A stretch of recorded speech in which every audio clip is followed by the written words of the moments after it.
जय मां रुक्मिणी देवी। राधे राधे राधे राधे राधे राधे। পশ্চিম ভারতের গুজরাটে অবস্থিত নাগেশ্বর জ্যোতির্লিঙ্গতে এই মুহূর্তে চলে এসেছি। দ্বারকা থেকে কন্ডাক্টেড বাস ট্যুরে রুক্মিণী দেবী মন্দির নাগেশ্বর জ্যোতির্লিঙ্গ দেখে পৌঁছে গিয়েছিলাম ওখা। সুদর্শন সেতু পার করে পৌঁছে যাই বেট দ্বারকা। তিনবাত্তি চক থেকে মাত্র 200 মিটার হেঁটে আসার পরে আপনারা এই মানেক চকে এসে পৌঁছবেন। এই মানেক চকে পৌঁছানোর পরে সোজা এই রাস্তাটা চলে গিয়েছে দ্বারকাধীশ মন্দিরের দিকে। চলুন আমি রাস্তাটা আপনাদেরকে টাইম ল্যাপসে বুঝিয়ে দিচ্ছি।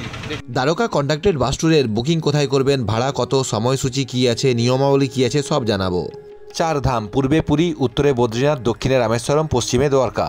পূর্ব ভারতে অবস্থিত পুরীধামে গেলে কন্ডাক্টেড ট্যুরে কোণারক, ভুবনেশ্বর, ধবলগিরি যান। ঠিক তেমনই পশ্চিম ভারতের দ্বারকাধামে গেলে আপনারা কন্ডাক্টেড ট্যুরে প্রথমে দেখে নেবেন রুক্মিণী দেবীর মন্দির, তারপরে যাবেন দ্বাদশ জ্যোতির্লিঙ্গের অন্যতম নাগেশ্বর জ্যোতির্লিঙ্গ, তারপরে ওখা পৌঁছানোর পরে সুদর্শন সেতু পার করে আপনাদেরকে পৌঁছতে হবে ভেট দ্বারকা দ্বীপে। আমি গত পর্বে হোটেল বন্দনাতে আমার গুজরাটি থালি খাওয়ার অভিজ্ঞতা শেয়ার করেছিলাম। আজকে গুজরাটি ব্রেকফাস্টের অভিজ্ঞতা এই ভিডিওতে শেয়ার করব। নাগেশ্বর জ্যোতির্লিঙ্গে পৌঁছে আপনারা কিভাবে পুজো দেবেন, পুজো দেওয়ার নিয়মাবলী কী আছে তা জানাবো এবং ইতিহাস শোনাবো। শিব পুরাণ অনুযায়ী এই জায়গাটাতে আগে একটা বন ছিল, নাম ছিল দারুকা বন। দারুকা যে নামটা আপনারা শুনলেন, এটা একটা রাক্ষসের স্ত্রীর নাম ছিল দারুকা। ভেট একটি হিন্দি শব্দ যার অর্থ উপহার। ভগবান শ্রীকৃষ্ণ এই জায়গা উপহার হিসেবে তার বন্ধু সুদামার থেকে পেয়েছিলেন, তাই এই জায়গার নামকরণ হয়েছিল ভেট দ্বারকা। শঙ্খ আকৃতির এই দ্বীপে বর্তমানে সুদর্শন সেতু পার করে খুব সহজেই পৌঁছানো যায়। ये जो ऑफिस जो है इसका एड्रेस थोड़ा बोलिए, ये कहाँ पे है? ये आपका तीनबत्ती चौक के सामने में है। तीनबत्ती चौक के सामने गणपति का मंदिर है। अच्छा, ये जो गणपति जी का जो मंदिर है इसके सामने में ये है। রাস্তাঘাট না চেনা গ্রামের ছেলে পিন্টু চিত্রকরের ইউটিউব চ্যানেলে সবাইকে সুস্বাগতম, ওয়েলকাম। চলুন রাস্তা চেনার গল্প এবং বেট দ্বারকা ও নাগেশ্বর জ্যোতির্লিঙ্গ ভ্রমণের গল্প শুরু করা যাক। আপনারা যারা আগামী দিনে গুজরাট ভ্রমণের পরিকল্পনা করছেন, আপনারা ট্যুর প্ল্যান এস্টিমেট কিভাবে করবেন এ ব্যাপারে সহায়তার জন্য আপনারা আমার সাথে ঋদ্ধিমা ট্যুরস অ্যান্ড ট্রাভেলসের সাথে যোগাযোগ করতে পারেন। এটা পেড সার্ভিস। আমি যেহেতু ভারতবর্ষের পশ্চিম প্রান্তে অবস্থান করেছিলাম, তাই সূর্যাস্ত দেখার সৌভাগ্য লাভ করেছিলাম। প্রাকৃতিক সৌন্দর্যের বিবরণ তো আগের পর্বে দিয়েছি। এবারে চলুন সকালবেলায় দ্বারকাধীশ মন্দির দর্শন কিভাবে করবেন এবং তারপরে ব্রেকফাস্ট করার পরে আমি কিভাবে কন্ডাক্টেড ট্যুরে বেরিয়েছিলাম তার গল্প শোনাই। ভারতবর্ষের পশ্চিম প্রান্তে আছি বলে এখন সকাল 6:40 এখানে অন্ধকার মতন আছে। এখন আমি এখান থেকে মন্দির চক এবং আরও একটি বিখ্যাত চকের সামনে গিয়ে ওখান থেকে লোকাল সাইট সিইং তো গতকাল হয়ে গেছে। আজকে দ্বারকা থেকে বেট দ্বারকা, শিবরাজপুর বিচ এবং নাগেশ্বর জ্যোতির্লিঙ্গ যাওয়ার জন্য যে গাড়ির যে সার্ভিস হয় সেই সার্ভিসটা নেওয়ার জন্য এখন ওদিকে যাচ্ছি। ভারত শাসন সংঘ থেকে এখন আমি ওদিকে যাব, মন্দির চকের দিকে যাব। কাগজে আঁকা ম্যাপে বুঝিয়ে দিই, এই হলো দ্বারকা রেল স্টেশন। আমি ভারত শাসন সংঘ থেকে হেঁটে পুলিশ চকের এখানে পৌঁছেছিলাম। আপনারা হোটেল বন্দনাতে থাকতে পারেন। হোটেল বন্দনা থেকে মাত্র 20 টাকা ই রিক্সাতে বা অটোতে আপনারা পৌঁছে যাবেন এই ভদ্রকালী চক। ভদ্রকালী চক যাওয়ার পথে ইস্কন গেটটা পড়বে, আর এই রাবারি গেট অতিক্রম করে আপনারা ভদ্রকালী চকে পৌঁছবেন। ভদ্রকালী চকের সামনেই আছে তিনবাত্তি চক। আমি চলুন এরপরে প্র্যাকটিক্যালি আপনাদেরকে দেখিয়ে দেব। আমি অটো করে এখানে পৌঁছে গেলাম, মাত্র 20 টাকায় পৌঁছে গেলাম ভদ্রকালী চকের এখানে। ভদ্রকালী চকে পৌঁছানোর পরে এখানে দেখুন হোটেল লক্ষ্মী, এখানে আছে স্বস্তিক রেস্টুরেন্ট, এদিকে একটা রাস্তা যাচ্ছে আর সোজা এই রাস্তা চলে গিয়েছে তিনবাত্তি চক। ওই তিনবাত্তি চকের ওখানেই আছে কন্ডাক্টেড ট্যুরের বাসের অফিস। পুলিশ চকে অবস্থিত হোটেল বন্দনাতে আমার খাওয়া দাওয়ার অভিজ্ঞতা ছিল অসাধারণ। আপনারা ওখানে থাকতে পারেন, গুগল রেটিং যথেষ্ট ভালো। এছাড়া ভদ্রকালী চক এবং এই তিনবাত্তি চকের মাঝেও এখানেও অনেক হোটেল আপনারা পেয়ে যাবেন। ভদ্রকালী চক থেকে আসার পরে আপনারা এই যে মোড়টা আছে, এখানে প্রায় 5 মাথার মোড় মতন দেখতে পাচ্ছি। এটাকে তিনবাত্তি চক এটাকে বলা হয়। আমি এত বিস্তৃতভাবে বর্ণনা করছি যাতে আগামী দিনে আপনারা যখন দ্বারকাতে যাবেন আপনাদের কোনো অসুবিধা হবে না। এই তিনবাত্তি চকের সামনে এই যে কমলা রঙের পতাকাটা যে উড়ছে, এটা হলো গণপতি মন্দির।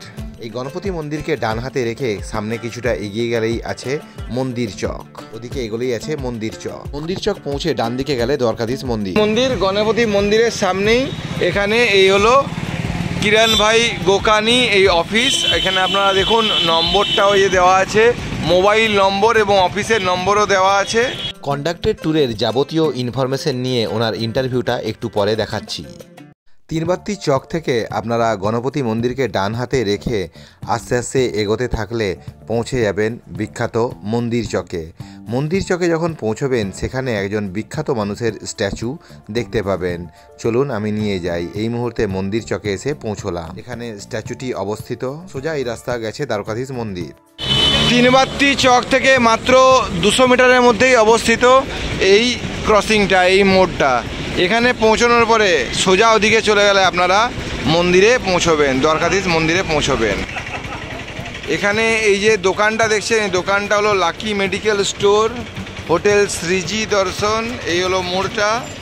এই লাকি মেডিকেল স্টোরের বিল্ডিংটাকে বাম হাতে রাখলে এখানে দেখুন এই যে বিখ্যাত মানুষটির এখানে স্ট্যাচু আছে, ওনার নামও এখানে খোদাই করা আছে। আশা করছি আমি আপনাদেরকে বোঝাতে পারছি। এরপরেও আপনাদের মনে কোনো প্রশ্ন থাকলে আপনারা আমাকে কমেন্ট করবেন, আমি উত্তর দেওয়ার চেষ্টা করব। চলুন দ্বারকাধীশ মন্দিরের সকালবেলার দৃশ্যটা আপনাদেরকে দেখাই। আমার এমন অনেক দর্শক বন্ধু আছেন যারা হোটেলে বা এই মন্দিরের সামনে গোমতী নদীতে স্নান করেও মন্দির দর্শনে যেতে চান। তারা এখানে এই জায়গাতে জুতো ও মোবাইল জমা রেখে সামনে ওখানে মোক্ষদ্বার দিয়ে মন্দিরে প্রবেশ করবেন। আর ওদিকটাতে অবস্থিত গোমতী নদী, 100 মিটারেই অবস্থিত গোমতী নদী। আমি যেহেতু গতকাল সন্ধ্যাবেলাতেই দ্বারকাধীশ মন্দিরে এই মোক্ষদ্বার দিয়ে মন্দিরের ভিতরে পৌঁছেছিলাম, সেই জন্য আজকে এখন সকালবেলায় আর মন্দিরে গেলাম না।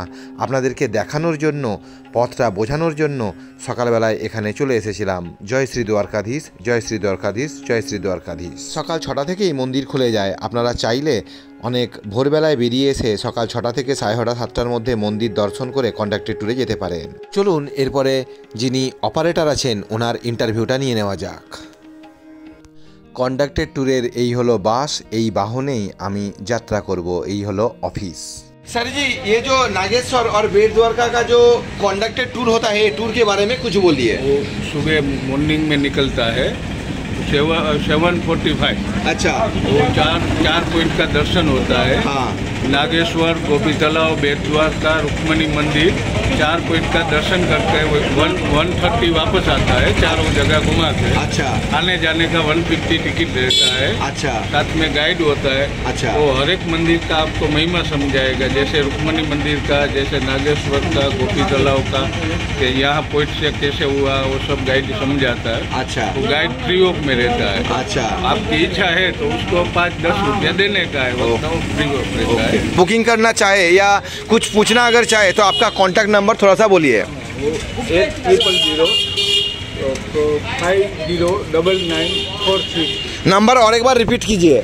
8000-509946। ओके, मेरा कॉन्टेक्ट नंबर है। ओके। मेरा ऑफिस है। ओके। ফাফড়া, পকোড়া, জিলাপি এই সমস্ত আইটেমগুলো 30 টাকা দিয়ে আমি আমার ব্রেকফাস্টটা সম্পূর্ণ করেছিলাম। স্বাদ ছিল অসাধারণ। এই তিনবাত্তি চক থেকে আমাদের বাস সকাল 7:45 এ টাইমেই ছাড়লো। ভদ্রকালী চকের এখানে আমাদের বাস সম্পূর্ণ ভর্তি হয়ে গেল। এখানে লোকজনকে ওঠানো হলো। এখন আমাদের প্রথম গন্তব্য রুক্মিণী দেবীর মন্দির। আমার ভিডিও ভালো লাগলে প্রিয় বন্ধুদের সাথে শেয়ার করতে একদমই ভুলবেন না। কেমন লাগছে অবশ্যই কমেন্ট করে জানাবেন। স্টপেজ টাইম 20 মিনিটস, এর মধ্যে ফিরে আসতে হবে। रुक्मणी मंदिर पे 20 मिनट गाड़ी रुकेगा। देवी मां को कमल का फूल चढ़ाने का विशेष महिमा है। मंदिर के ऊपर कमल का पुष्प मिलेगा। रुक्मणी माता को कमल पुष्प चढ़ा के दर्शन करके वापस रथ पर पधारना है। कृष्ण भगवान की जय। मेरा सब जगह लेके जा सकते हो, कोई जगह मना नहीं। সমস্ত গাড়িগুলোকে এখানে পার্ক করা হয়। গাড়ি পার্ক করার পরেই আপনারা নেমে মন্দির দর্শনে যাবেন। এখন বাজে সকাল 8:20 মধ্যে এটা দেখা আপনারা সম্পূর্ণ করবেন। 20 মিনিট এখানে বাসের ওয়েটিং টাইম। এই যে জায়গাটা দেখছেন, এখানে একটা খুব সুন্দর স্টোরি আছে। একবার ভগবান শ্রীকৃষ্ণ এবং ওনার রানী রুক্মিণী দেবী ঋষি দুর্বাসাকে নিমন্ত্রণ করেছিলেন। নিমন্ত্রণ যখন করলেন তখন রথে করে ঋষি দুর্বাসাকে নিয়ে শ্রীকৃষ্ণ এবং রুক্মিণী দেবী ফিরছিলেন। তখন পথে আস্তে আস্তে জলের তৃষ্ণা পায়। তখন ভগবান শ্রীকৃষ্ণ গঙ্গার জলকে পায়ের আঙুল দিয়ে পৃথিবী থেকে গঙ্গার জল নির্গমন করেছিলেন। সেই সময় রুক্মিণী দেবী তৃষ্ণা নিবারণের জন্য প্রথমে জলটা তিনি পান করেছিলেন। তখন ঋষি দুর্বাসা মুনি রেগে গেলেন, কারণ প্রথম জলটা ওনাকে অফার করা হয়নি। তখন ঋষি দুর্বাসা অভিশাপ দিলেন, এখান থেকে প্রায় 2 কিলোমিটার দূরে অবস্থিত যে দ্বারকা আছে, দ্বারকাতে ভগবান শ্রীকৃষ্ণ থাকবেন এবং এই দূরে রুক্মিণী দেবীকে থাকতে হবে। অর্থাৎ দুজনের মধ্যে দূরত্ব তৈরি হলো। ঋষি দুর্বাসার অভিশাপেই রুক্মিণী দেবীকে এখানে থাকতে হয়েছিল। এই যে জায়গাটা আপনারা দেখছেন, এখানে রুক্মিণী দেবী প্রায় 12 বছর অভিশাপ থেকে মুক্তি লাভের জন্য ধ্যান করেছিলেন। 12 বছর ধ্যান করার পরে তিনি অভিশাপ থেকে মুক্তি লাভ করেন। তাই ঋষি দুর্বাসার অভিশাপেই এই জায়গাতে রুক্মিণী দেবীর থাকা হয়েছিল। আপনারা এসে এই মন্দিরটা সবার প্রথমে দেখবেন, তারপরে 20 মিনিটের মধ্যে বাসের ওখানে ফিরে যাবেন। রুক্মিণী দেবী মন্দির দেখে নিয়ে আমরা পৌঁছে গেলাম 12টি জ্যোতির্লিঙ্গের মধ্যে অন্যতম নাগেশ্বর জ্যোতির্লিঙ্গ। হর হর মহাদেব। বাবা বিশ্বনাথের মন্দিরে আমি 20-22 বার গিয়েছি, নাগেশ্বরে দ্বিতীয়বার আসা। সর্বমোট 12খানি জ্যোতির্লিঙ্গ আছে। তার মধ্যে যখন গুজরাট ভ্রমণে আসবেন তখন আপনারা 2টি জ্যোতির্লিঙ্গ দেখবেন। একটা দ্বারকাতে, এই দ্বারকা বনে অবস্থিত নাগেশ্বর জ্যোতির্লিঙ্গ, এবং দ্বারকা ভ্রমণ সম্পূর্ণ করে যখন সোমনাথে পৌঁছবেন তখন দেখবেন জ্যোতির্লিঙ্গগুলোর মধ্যে প্রথম জ্যোতির্লিঙ্গ সোমনাথ জ্যোতির্লিঙ্গ। দ্বারকা ভ্রমণ সম্পূর্ণ করে আমি সোমনাথ জ্যোতির্লিঙ্গ গিয়েছিলাম, যার ভিডিও চ্যানেলে খুব শীঘ্রই আসবে। কন্ডাক্টেড ট্যুরে যখন যাবেন তখন ফটোগ্রাফি পরে করবেন, আগে মন্দিরের ভিতরে গিয়ে দর্শনটা সেরে ফেলুন। এখানে মোবাইল ক্যামেরা নিয়ে আপনারা প্রবেশ করতে পারবেন, ছোট ব্যাগ নিয়েও প্রবেশ করতে পারবেন। এই হচ্ছে পথটা, আপনারা সামনে আর পিছনে দেখুন। আমি ব্যাগ নিয়ে চলে এসেছি, আমার গোপ্রোটা সাথে নিয়ে এসেছি।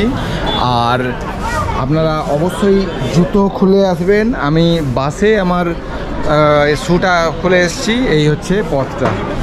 ভিড় অনেক হলেও এখানে যাতায়াতের ব্যবস্থাটা বেশ ভালো, রেলিং করা আছে, সবাই লাইন দিয়ে আস্তে আস্তে এগোচ্ছেন। হর হর মহাদেব, হর হর মহাদেব, হর হর মহাদেব।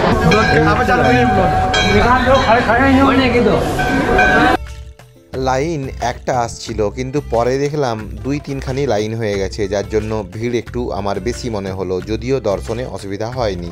এই হলো সাধারণ লাইন। বিনে পয়সার সাধারণ লাইনের তথ্য দিলাম। আপনারা কোনো টাকা না খরচা করেই এখান থেকে দর্শন করতে পারেন।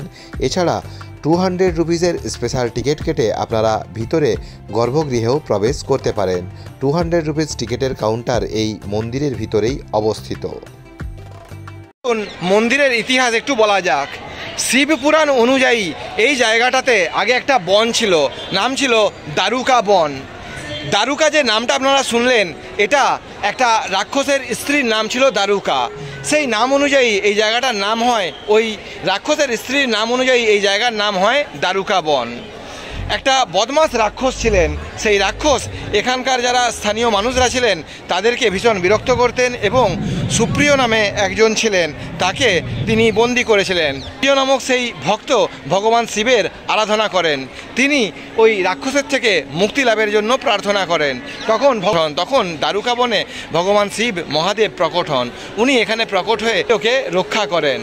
সুপ্রিয় নামক সেই গ্রামবাসী এবং অন্যান্য গ্রামবাসী সেই রাক্ষসের অত্যাচার থেকে মুক্তি লাভ করেন এবং মহাদেব পার্বতীকে নিয়ে এই নাগেশ্বর মন্দিরে এই জায়গাতে অবস্থান করেন। তো এই হলো মন্দিরের ইতিহাস। আর 200 টাকা দিয়ে টিকিটটা কাটলে আপনারা এই যে রেলিংটা আছে ওদিকে আপনারা যেতে পারবেন, গর্ভগৃহে প্রবেশ করার পথ। আর 200 টাকার যে টিকিটটার কথা আমি বললাম সেটা আপনারা এখান থেকে সংগ্রহ করতে পারেন। 200 টাকার টিকিটটা কেটেও আমি ফেরত দিয়ে দিয়েছিলাম, কারণ বাস ছাড়ার সময় হয়ে গিয়েছিল। নাগেশ্বর জ্যোতির্লিঙ্গ দেখে নিয়ে এখন আমাদের পরবর্তী গন্তব্য গোপীতলাও করালো। নাগেশ্বর মন্দির থেকে এত কিলোমিটার আসার পরে আপনারা এখানে পৌঁছবেন। এটা হলো গোপীতলাও এলাকা। এই হচ্ছে গোপীতলাও এলাকা। এখানে গাড়ি সব পার্ক করা হয়েছে, আর সোজা রাস্তায় দিকে যাচ্ছে গোপীতলাওয়ের দিকে। এখানে অনেকগুলি মন্দির আছে, সব মন্দিরই দাবি করে থাকে তারাই সবথেকে প্রাচীন মন্দির। যাই হোক, সেই তর্ক বিতর্কে না গিয়ে আপনারা আমি এই যে পথটা দেখালাম এই পথ দিয়ে যাবেন, পথের শেষে পাবেন গোপীতলাও। পার্কিং থেকে আপনারা হেঁটে হেঁটে আসবেন, পার্কিং থেকে হেঁটে হেঁটে এলে মোটামুটি 3 থেকে 4 মিনিট হেঁটে এলেই আপনারা এই গোপীতলাওয়ে এসে পৌঁছবেন। দাপর যুগে ভগবান শ্রীকৃষ্ণ শেষবারের জন্য এখানে গোপীদের সঙ্গে খেলা করতে চেয়েছিলেন। এই যে এত বড় পুষ্করিণীটা আপনারা দেখছেন, এখানে গোপীরা স্নান করেছিলেন আর এখানেই ভগবান শ্রীকৃষ্ণ ওনাদের সঙ্গে লীলাতে মত্ত হন। তো এই হচ্ছে গোপীতলাওয়ের স্টোরি। এখানে পৌঁছানোর পরে আপনারা এখান থেকে এই যে মাছের খাবার কিনে ওখানে দিতে পারেন আর মাথায় জল নিয়ে আপনারা আবারও পার্কিং এরিয়াতে ফিরে যাবেন। এখানে ওয়েটিং টাইম 10 মিনিট। আমরা 9:30-এ নাগেশ্বর থেকে ছেড়েছিলাম, আমরা 9:30-এ নাগেশ্বর থেকে যাত্রা শুরু করেছিলাম। এখানে 9:45-এ এসে পৌঁছোই। 9:45 থেকে 10:05 15 মিনিট পর্যন্ত আমরা এখানে থাকবো। তারপরে আমরা আবার বাসের ওখানে গিয়ে বাস ধরবো। এগুলোকে গোপী চন্দন বলা হয়, গোপী চন্দন বলা হয়।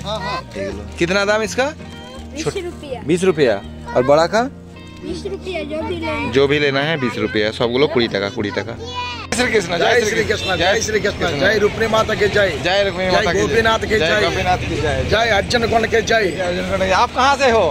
राजमंड्री, राजामंड्री, आंध्र प्रदेश। अच्छा, आंध्र प्रदेश, विजयवाड़ा, ओके, राजमंड्री, राजनगर मंडलम, आनवन ग्राम, सोपर यात्रा है, सोमनाथ का नीचे यात्रा सोपर है, अच्छा, द्वारका सोपर है, सोपर है। और अभी मैं कोलकाता से आया हूँ, मेरा कोलकाता भी सुपर है, सोपर है, रसगुल्ला सुपर है। चलिए, जय श्री कृष्ण, जय श्री कृष्ण, जय श्री। ওনার ভাষা আমি বুঝি না, কিন্তু ভগবান শ্রীকৃষ্ণ আমাদের এক করে দিলেন। দ্বারকার তিনবাত্তি চক থেকে ওখার দূরত্ব 31 কিলোমিটার। মূল ভূখণ্ডে অবস্থিত যে দিকটা সেটা হলো ওখা। ওখা হলো প্রান্তিক রেল স্টেশন। আর ওখা থেকে আগে আমরা যখন বেট দ্বারকা দ্বীপে যেতাম তখন নৌকো পার করে যেতে হতো, কিন্তু বর্তমানে আর নৌকো পার করতে হয় না। এই যে আরব সাগরের অংশটা আপনারা দেখছেন, এটা আমরা এই সুদর্শন সেতু অতিক্রম করেই চলে যাব। 2024 সালে এই সুদর্শন সেতুটা নির্মিত হওয়ার পরে বাস, 4 হুইলার, অটো সমস্ত গাড়িগুলোই এই পথটা এইভাবে সুদর্শন সেতু অতিক্রম করেই বেট দ্বারকা দ্বীপে গিয়ে পৌঁছয়। আপনারা চাইলে একটা বড় বিক্রম অটো বুক করেও বেট দ্বারকা দেখতে আসতে পারেন। তবে বেট দ্বারকার মন্দির দেখতে এলে অবশ্যই দুপুর 12:30টার মধ্যে আসবেন। মহাদেব পার্কিং। মহাদেব পার্কিংয়ে পৌঁছানোর পরে বাসগুলো দাঁড়িয়ে যায়। আপনাদেরকে নিজের টাকা খরচা করে এখানে অটো বুক করতে হবে বা শেয়ার অটো বুক করতে হবে। এই হলো আমাদের বাস। পার্কিংয়ের ওখানে নামার পরে এখানে শেয়ার অটোতে করে আমি এখন যাচ্ছি, জনপ্রতি ভাড়া 10 টাকা। মহাদেব পার্কিংয়ের ওখান থেকে আমি অটোতে চেপে গিয়েছিলাম, মাত্র 10 টাকা শেয়ার ভাড়াতেই এখন আমি যাচ্ছি ওখানে দ্বারকাধীশ মন্দির দেখার জন্য। অনেকেই আছেন এই 800 মিটার থেকে 900 মিটার পথটা অনেকে হেঁটেও পৌঁছে যাচ্ছেন। তবে আমি বলবো হাঁটার দরকার নেই, এখানে অজস্র অটো আছে, আপনারা মাত্র 10 টাকা দিয়ে এখানে এসে পৌঁছবেন। অটো থেকে নামার পরেই সামনে বাম হাতে অনেকগুলো খাবারের দোকান আছে, খাবার খেয়ে নিতে পারেন। মধ্যাহ্নভোজনের সময়ে আমি আমার খাবারের অভিজ্ঞতা আপনাদের সাথে শেয়ার করব। যেখানে অটো নামালো সেখান থেকে চলুন আমি টাইম ল্যাপসের মাধ্যমে আপনাদেরকে রাস্তাটা বুঝিয়ে দিচ্ছি। এই রাস্তা ধরে অনেকেই ওদিকে ডান দিকে চলে গেল দ্বারকাধীশ মন্দিরের দিকে, আমি ওদিকে ডান দিকে না বেঁকে একদম সমুদ্রের পাড়ে আপনাদেরকে চলুন নিয়ে যাই। পৌঁছানোর পরে সুদর্শন সেতু দেখা যাচ্ছে। এই বেট দ্বারকা দ্বীপে বহু মুসলিম মানুষ এখানে তারা জীবিকা নির্বাহ করার জন্য এখানে থাকেন। দেখুন ওনারা মাছ ধরার জন্য জাল রেডি করছেন। 25 নভেম্বর 2024 আজকে চলে এসেছি বেট দ্বারকা দ্বীপে। আমার পিছনে যে সেতুটি আপনারা দেখতে পাচ্ছেন ওটা হলো সুদর্শন সেতু, যেটা মাননীয় প্রধানমন্ত্রী 2024-এর ফেব্রুয়ারি মাসে উদ্বোধন করেছে। ওদিকে ওখার দিক থেকে আপনারা ওই ব্রিজ অতিক্রম করার পরে 2.5 কিলোমিটার পথ অতিক্রম করার পরেই এই দ্বীপে এসে পৌঁছবেন। এই যে দ্বীপ যেখানে আমি দাঁড়িয়ে আছি, এই দ্বীপটি শ্রী ভগবান শ্রীকৃষ্ণকে ওনার বন্ধু সুদামা ওটা উপহার হিসেবে দিয়েছিলেন, অর্থাৎ গিফট হিসেবে দিয়েছিলেন। গিফটের হিন্দি করলে হয় ভেট, বেট। সেই জন্যই এই দ্বীপের নামকরণ করা হয়েছে ভেট দ্বারকা। এদিকে আসার পরে এখানে ব্যাংক অফ বরোদা বেট ব্রাঞ্চ দেখতে পাচ্ছেন। ব্যাংক অফ বরোদা বেট ব্রাঞ্চকে বাম হাতে রেখে এদিকে গেলে মন্দিরে দিয়ে যাওয়া হবে। মন্দির কিধারে? ইধার। আচ্ছা। মন্দির 12:30টার সময় বন্ধ হয়ে যায়, তারপরে আবার বিকেল 5টার সময় খোলে। সেই জন্য আপনারা যদি গাড়ি বুক করে বা অটো বুক করে আসেন 12:30 থেকে 5টা এই সময়টা এড়িয়ে আসবেন। আপনারা এখানে পৌঁছানোর পরে জুতো চপ্পল ব্যাগ এখানে জমা রাখতে পারেন। জমা রাখার পরে আপনারা মন্দিরে যাবেন। দিয়ে উপরে উঠে আসার পরে এখানে এইরকম একটা আমি ভিড় দেখতে পেলাম। এই ভিড় দেখে আমি বুঝলাম যে আমার পক্ষে যাওয়া সম্ভব নয়, কারণ সময় অনেক লাগবে। এই হচ্ছে ভিড়টা, সেই জন্য এখানে ভিড়টা আপনারা দেখুন, ভীষণ রকমের ভিড় এখানে আছে। এই হচ্ছে ভিড়। আমি যেহেতু সমুদ্রের তীরেই প্রথমে চলে গিয়েছিলাম, তাই এদিকটাতে আসা হয়নি। আপনারা সমুদ্রের তীরে না গিয়ে প্রথমেই দর্শনটা করে তারপর সমুদ্র তীরে যাবে। ভিড় দেখে আমি মন্দিরের ভিতরে যদি আমি যাই, এখন বেরোতে অনেকটা সময় লাগবে। রাধে কৃষ্ণ রেস্টুরেন্টে এখানে আমি ব্রেড বাটার 50 টাকা আর সুইট লস্যি 60 টাকা, 110 টাকায় আমার 12টার সময় ব্রেকফাস্ট সম্পূর্ণ করলাম। কারণ দ্বারকাধীশ মন্দির দেখে আবার 10 টাকা অটো ভাড়া করে আপনারা এখানে মহাদেব পার্কিং এরিয়াতে ফিরে এসে বাস ধরবেন। বেট দ্বারকা ভ্রমণ সম্পূর্ণ করে আমরা আবারও কন্ডাক্টেড ট্যুরের বাসে চেপেই দ্বারকাতে দুপুর 1:30টার মধ্যে ফিরে গিয়েছিলাম। আমার তোলা ছবিগুলো ও ভ্রমণ তথ্যমূলক ক্লিপিংস ভিডিওগুলো দেখার জন্য, এছাড়া আমার অবস্থান কোথায় এবং আগামী দিনে আমার প্রোগ্রাম কী আছে, আমার সাথে কানেক্টেড থাকতে চাইলে আপনারা আমার ফেসবুক পেজ পিন্টু চিত্রকর গাইড এবং আমার ইনস্টাগ্রাম অ্যাকাউন্ট পিন্টু চিত্রকর, এই দুটোকে ফলো করতে পারেন। আমি লিঙ্ক এই ভিডিওর নিচে অর্থাৎ ডেসক্রিপশন বক্স এবং ফার্স্ট কমেন্টে দিয়ে দিলাম। আমার আজকের ভিডিও ভালো লাগলে লাইক করবেন, কোনো কিছু জানতে হলে কমেন্ট করবেন, আমি অবশ্যই উত্তর দেওয়ার চেষ্টা করব। আর যারা আমার চ্যানেল নতুন, চ্যানেলটিকে অবশ্যই সাবস্ক্রাইব করবেন। সবাই সুস্থ থাকুন, ভালো থাকুন, সাবধানতা অবলম্বন করে ভ্রমণ করুন। হর হর মহাদেব, জয় শ্রী দ্বারকাধীশ, দুর্গা দুর্গা।